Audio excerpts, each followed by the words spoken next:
गर्मियाँ आने वाली हैं और हम सभी के फ्रिज पर लोड पड़ने वाला है, तो उससे पहले ही अपने फ्रिज को गर्मियों के लिए बिल्कुल रेडी कर लेते हैं। तो आज मैं आपके साथ शेयर करने वाली हूँ अपने फ्रिज की डीप क्लीनिंग।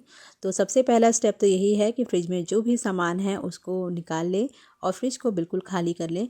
वैसे तो ना फ्रिज में वीकली सफाई करते ही हैं हम सब, लेकिन फिर भी महीने में एक बार अच्छे से डीप क्लीनिंग की बहुत ज़रूरत होती है। रेगुलर क्लीनिंग से फ्रिज की लाइफ भी बढ़ती है और फ्रिज में बैक्टीरिया वगैरह बिल्कुल भी नहीं पनपते हैं। तो फ्रिज को मैंने खाली कर लिया था, जो भी रैक थे उनको रख दिया था वॉश करने के लिए।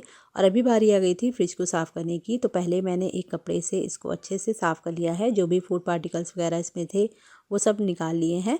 और उसके बाद यहाँ पर मैंने बेकिंग सोडा और लिक्विड सोप और विनेगर का एक लिक्विड तैयार किया है, उसी से मैं फ्रिज को अच्छे से डीप क्लीन करूँगी। इसे मैंने पोंछ दिया है और अभी बारी आ गई थी इसके रैक्स को अच्छे से वॉश करने की। तो जब भी डीप क्लीनिंग वगैरह करते हैं ना तो फ्रिज बहुत अच्छे से साफ़ हो जाता है। तो यहाँ पर ना मैं लिक्विड सोप का ही इस्तेमाल कर रही हूँ इसको वॉश करने के लिए। वैसे तो मेरा फ्रिज कभी इतना ज़्यादा गंदा नहीं होता है, लेकिन इस बार थोड़ी सी मेरी लापरवाही की वजह से ना मेरा फ्रिज भी काफ़ी गंदा हो गया था। कुछ शादियाँ थी, कुछ तबीयत ठीक ना होने की वजह से ना मैं फ्रिज को अच्छे से साफ़ नहीं कर पा रही थी।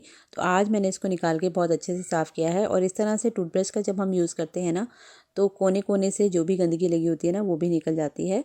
तो यहाँ पर ना मैं कॉर्नर्स पे गर्म पानी डालकर भी इसको साफ़ कर रही थी, ताकि जो भी इसमें चिकनाहट है ना वो निकल जाए।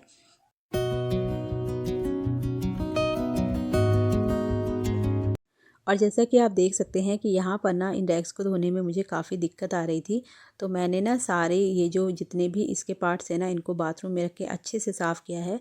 और यहाँ पर मैं इनको साफ़ करने के लिए ना गर्म पानी का यूज़ कर रही हूँ। गर्म पानी से धोने से ना बिल्कुल भी इसमें कहीं भी कोई भी चिपचिपाहट होती है वो नहीं रह जाती है और अच्छे से क्लीन हो जाते हैं।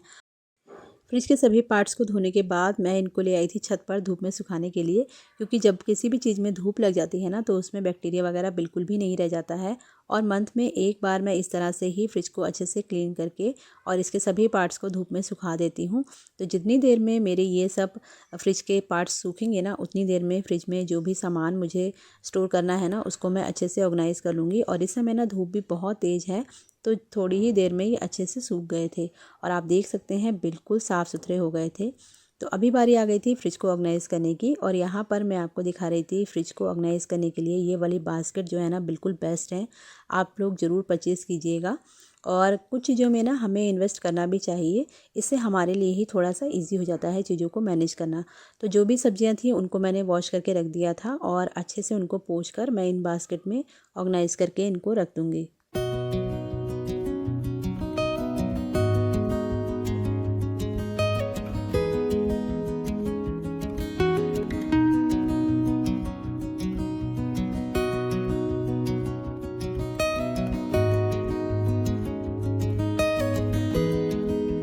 सारी सब्जियों को यहाँ पर मैंने अच्छे से ऑर्गेनाइज़ करके रख दिया है।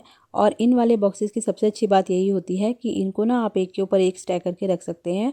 बहुत कम स्पेस में आप काफ़ी मात्रा में सब्जियों को स्टोर कर सकते हैं। और ये एक बॉक्स में अपने फूलों को स्टोर करने के लिए यूज़ करती हूँ। इसमें ना फूल काफ़ी दिन तक बिल्कुल फ्रेश बने रहते हैं। तो पूजा के लिए मुझे डेली ना फ्लावर्स खरीदने नहीं पड़ते हैं।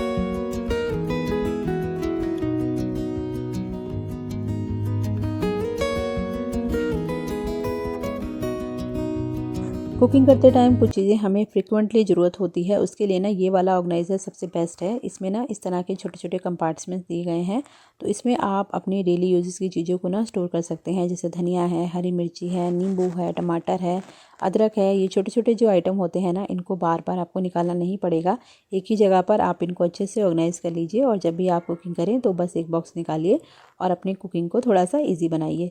तो इस तरह के जो ऑर्गेनाइज़र होते हैं ना ये हमारे काफ़ी टाइम सेवियर होते हैं, तो इसमें ना ज़रूर इन्वेस्ट करना चाहिए और अपने काम को ईजी बनाना चाहिए, ताकि कुकिंग करते टाइम ना हमें किसी भी तरह की फ्रस्ट्रेशन ना हो। बच्चों को टिफ़िन में देने के लिए मैं इस तरह के केचप पाउचेस का यूज़ करती हूँ। ये बहुत ज़्यादा हैंडी हो जाते हैं देने के लिए और इजी टू यूज़ भी होते हैं। तो मेरे पास ना ये छोटा सा एक बॉक्स था, इसमें ना कंपार्टमेंट बने हुए हैं, इसमें मैं सारे पाउचेस को स्टोर करके रखती हूँ। इसी के साथ में कुछ ऑरिगेनो के ये जो पाउच हैं, कुछ कॉफ़ी पाउचेस हैं, ये भी ना सब मैं इसी में स्टोर करके रखती हूँ। तो छोटी छोटी चीज़ों में इन्वेस्ट करना बहुत ज़रूरी होता है। यहाँ पर मैं आपको दिखा रही थी इस तरह के मैश बैग जो होते हैं, ये भी ना बहुत अच्छे होते हैं सब्जियों को रखने के लिए। ये मेरे पास कम से कम ना 10 साल पुराने बैग्स हैं और मैं इनको बहुत यूज़ कर रही हूँ। अभी भी ना ये काफ़ी अच्छी कंडीशन में है। तो जो मैं यूज़ कर रही हूँ वो तो सब मैं फ्रिज में रखती ही हूँ। जो एक्स्ट्रा होते हैं ना उनको मैं इस तरह से अच्छे से फ़ोल्ड करके फ्रिज के बॉक्स में ही डाल के रख देती हूँ, ताकि मुझे जब भी ज़रूरत हो तो मैं इनको वहीं से निकाल सकूँ। इस तरह के कंटेनर हम सभी के घरों में मिल ही जाएंगे। बच्चों की कैंडी वगैरह के साथ में ना ये कंटेनर मिलते हैं। तो इसमें ना मैंने ऊपर होल कर दिए हैं और इसमें मैं सोडा फिल करके रखती हूँ। इससे फ्रिज में ना किसी भी तरह की बैड स्मेल नहीं आती है। तो आप ये यूज़ कर सकते हैं। और अगर आपके पास इस तरह का कोई कंटेनर नहीं है ना, तो किसी भी छोटी शीशी में आप भर के उसके ऊपर होल करके अगर फ्रिज में रखेंगे तो बिल्कुल भी फ्रिज में किसी भी तरह की बैड स्मेल नहीं आएगी।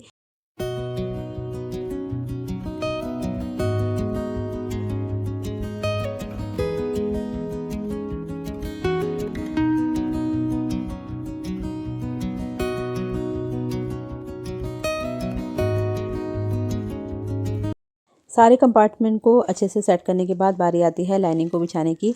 तो हमेशा फ्रिज में ना आप इस तरह की ट्रांसपेरेंट लाइनिंग का ही इस्तेमाल कीजिए। इससे ना लाइटिंग वगैरह की दिक्कत नहीं आती है। नीचे जो भी चीज़ें रखी होती हैं वो आसानी से विजिबल होती हैं। लाइनिंग बिछाने से हमारे लिए काम करना थोड़ा सा इजी हो जाता है। अगर कभी भी खाना वगैरह फ्रिज में गिर जाता है तो बस लाइनिंग निकालिए, उसको साफ़ कर दीजिए और दोबारा फ्रिज हमारा बिल्कुल रेडी है। तो चलिए अब फ्रिज को ऑर्गेनाइज़ कर लेते हैं। सबसे ऊपर वाले कंपार्टमेंट में रखती हूँ मैं जो भी बटर होता है, वो भगवान के भोग के लिए जो मिठाई, और यहाँ पर मैंने गाजर का हलवा बनाया था तो वो भी मैं ऊपर वाले कंपार्टमेंट में ही स्टोर करके रखती हूँ, ताकि ये बिल्कुल साफ़ सुथरा बना रहे। तो नीचे वाले कंपार्टमेंट में रखती हूँ मैं दूध, दही और मलाई, जो मैं डेली बेसिस पे निकालती हूँ उसको भी मैं ऊपर वाले कंपार्टमेंट में रखती हूँ। उसके नीचे वाले सेक्शन में जो भी सब्जियाँ होती हैं उनको मैं स्टोर करके रखती हूँ। फ्रिज की साइड डोर्स की पॉकेट में भी मैं लाइनिंग डाल के रखती हूँ, इससे फ्रिज बहुत जल्दी गंदा नहीं होता है। और अभी बारी आ गई थी नीचे वाले बॉक्सेस को स्टोर करने की। तो इसमें ना बेसन, मैदा, सूजी, जो इस तरह की चीज़ें बाहर ख़राब होने वाली होती हैं उनको मैं स्टोर करती हूँ। तो काफ़ी लंबे टाइम तक ये बिल्कुल भी ख़राब नहीं होती हैं। इसके अंदर मैंने आटे बैग की प्लास्टिक को यूज़ किया है लाइनिंग के लिए। ज़रूरी नहीं है कि हम हमेशा बहुत ज़्यादा महंगे पैसे डालकर ही चीज़ों को परचेज़ करें। बहुत सारी ऐसी चीज़ें होती हैं जो हमारे घर में भी काम आती हैं। तो जो भी इसमें सूजी, मैदा वगैरह था उसको मैंने स्टोर किया है। इसके साथ में ये रायते की जो एक्स्ट्रा बूंदी थी इसको, और ये वाली क्लिप्स भी काफ़ी यूज़फुल होती है। खुले पैकेट को आप इसे सील कर दीजिए तो चीज़ें बिल्कुल भी ख़राब नहीं होती। और यहाँ पर मैं इसमें रख रही हूँ गोले, क्योंकि ये ना कभी कभी ज़रूरत पड़ जाते हैं और अभी गर्मियाँ होने लगी हैं तो ये सब चीज़ें बाहर ख़राब हो जाती हैं। तो एक बॉक्स में मैं इसी तरह का जो भी ग्रॉसरी आइटम होता है ना उसको स्टोर करके रखती हूँ। दूसरा वाला बॉक्स में खाली रखती हूँ वेजिटेबल्स रखने के लिए। कभी कभार बहुत ज़्यादा वेजिटेबल्स लानी पड़ती हैं तो उसके लिए ना ये वाला बॉक्स मैं खाली करके रखती हूँ। और ये जो मैश पैक है ना इनको भी मैं इसी में स्टोर करके रखती हूँ, ताकि मुझे ढूंढना ना पड़े। कई बार चीज़ों के साथ हमें इस तरह के फाइबर बैग्स भी मिल जाते हैं, तो ये ना बहुत काम के होते हैं। ग्रीन वेजिटेबल स्टोर करने के लिए बहुत काम आते हैं। तो इनको भी मैं अपने फ्रिज में हमेशा संभाल के रखती हूँ।